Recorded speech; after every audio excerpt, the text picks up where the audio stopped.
Commander's log, stardate 2/29/2020. Our mission has run into a slight problem. Ruptures in the hull have formulated on all decks and have resulted in atmosphere venting at an unsustainable rate. I have my engineering officer, Monica, working on the issue as we speak. Commander Joy, out. How's it going down here? It depends. What was that all about? You mean my log entry? I was just explaining the situation we're in. Oh, because I didn't understand any of that. Wouldn't it be easier to say we have lots of little holes in our ship, and if we don't figure out what's going on, we're gonna run out of air? Maybe, but using big words sounds sciencey and cool. And what's more sciencey and cool than being in a spaceship exploring the galaxy? Well, I can't argue with that kind of logic, but still, you might want to try it. I'll take it into consideration. What's your analysis? I can't figure it out. The deflector shields are at full power and are working perfectly. The sensors aren't reading anything that might be making these holes, and every time I plug a hole, a new one pops up somewhere else. Keep on it. Hello, this is Commander Joy reporting. Commander Joy, this is Vice Admiral Jacobs. We have received your distress beacon. Have you discovered the cause of your problem? That's a negative, Admiral. It is assumed that if not rectified in an expedited fashion, the ruptures may... In English, Commander. Oh, copy. We're still in trouble. We might not make it back before it's too late. I think I liked it better when I didn't understand what you were saying. Don't worry, girls. Everything will be all right. I'm sending you a transmission that might help you. What is it? A way to fix the ship? Not exactly, but it will help you stay calm in a situation such as this. Stand by for transmission.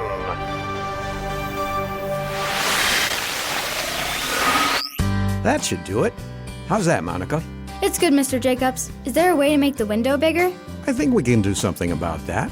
Why don't you climb out and I'll cut in a little more. All right. Whoa, what's going on here?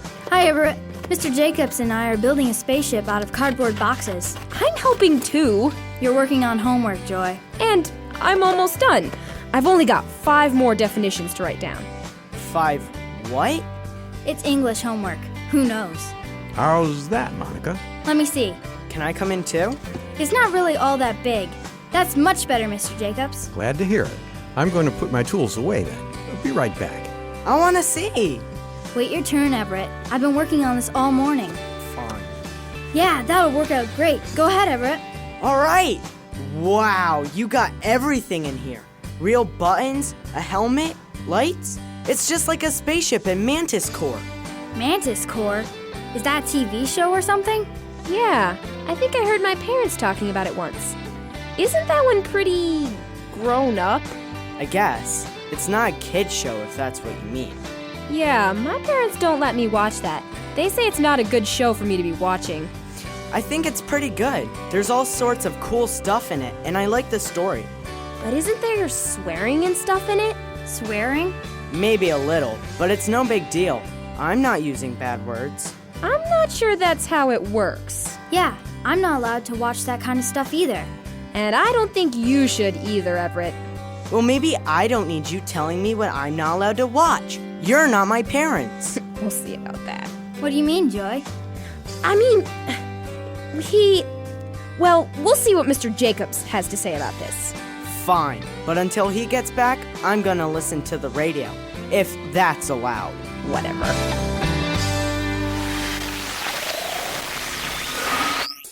So, let me get this straight. Everett has been watching a show that you girls don't think is a good show. It's more than that, Mr. Jacobs. It's not just not a good show. It's a bad show. There are bad things in it. Thank you for clarifying, Monica. It's not a horrible show, Mr. Jacobs. So it's got a couple swear words here and there. Big deal. I know there are a lot worse shows I could be watching. You probably watched those, too. All right, Joy, let's not get too zealous here. Sorry. It's just, I thought it was wrong for us to watch TV shows that had bad stuff in them, right? I'd say it wouldn't be the wisest way to spend your time. The Bible tells us in many verses like Proverbs 6:27, 1 Corinthians 15:33, and 1 Timothy 6 that the things we see and hear, whether from a friend or a program on TV or the internet, can affect the way we think and behave. I knew it. See, Everett, you can't go watching that kind of stuff. It'll make you go bad, just like the characters. Really? What's the matter, Monica?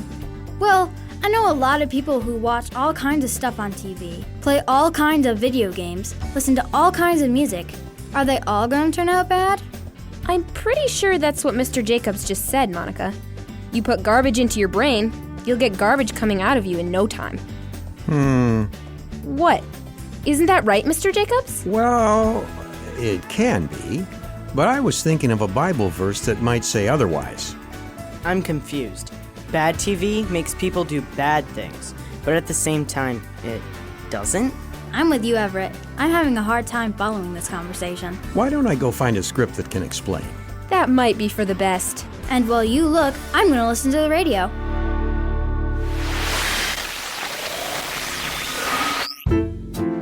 And now, from the garage of Lionel Jacobs comes the moist drama, The Mysterious Leak, an adapted biblical parable about sin.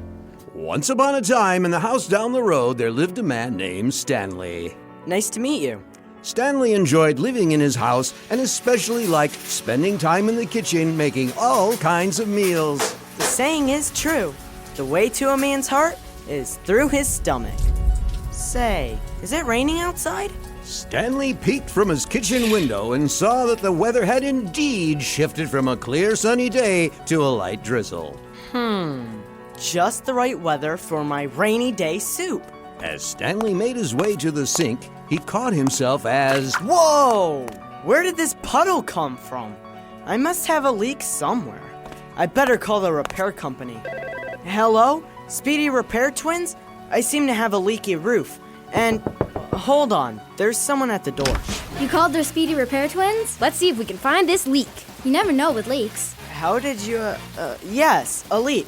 It must be a hole in the roof or something. Nothing up here. Maybe it's coming up from the basement. I hadn't thought of... Well, it's a good thing you didn't. That's not where it's coming from. Boy, it sure is raining out there. It's not coming in from the back door or any of the windows. Well, that can only mean one thing.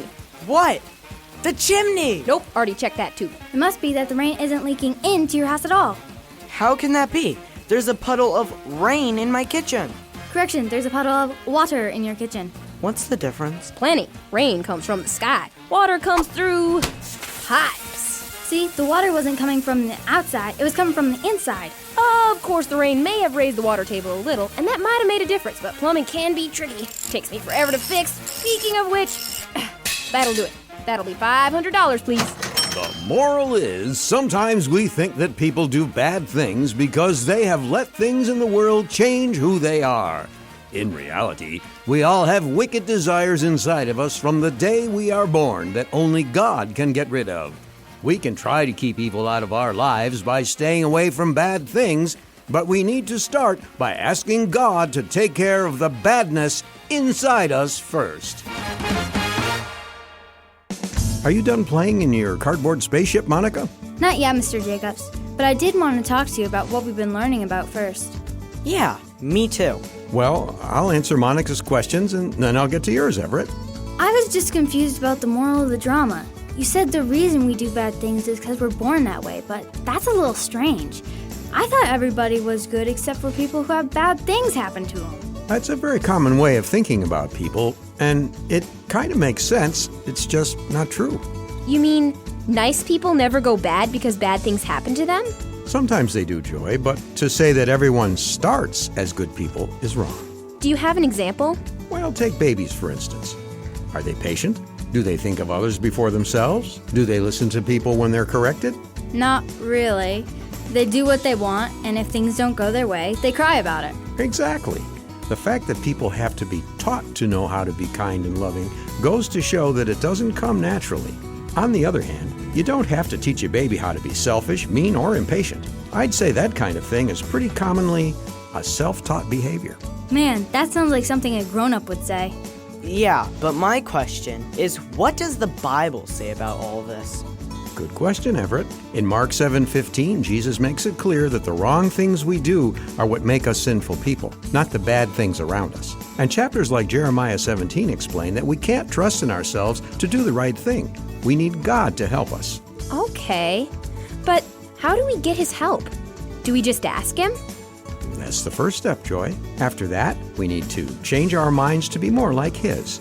Ephesians 4, Colossians 3:2, and Proverbs 4:23 are just a few places that God tells us that it's important to be very careful with the way we think and feel, because from our thoughts come our actions. So what about those TV shows we were talking about earlier? How do they fit into all this? Ah, yes. Back to where it all started. I'd say that when it comes to what we watch, we need to pay attention to what we're learning. If the show makes us feel like doing wrong things isn't that big of a deal, then I'd say it's not a good show to watch. Huh. You know, Mr. Jacobs, we could have saved a lot of time if you had just said something like that when we were talking about it earlier. Maybe, but what would we have talked about for the rest of our time together? Well, maybe I could have gotten more of my homework done. Come on, Joy. You finished that a long time ago. Here, why don't you try out my spaceship? Oh, right. So, Mr. Jacobs, one more question. What's that, Everett? Do you have another box we could turn into a spaceship for me? I think I might. Let's go look. Want me to turn off the radio? Thanks, Joy.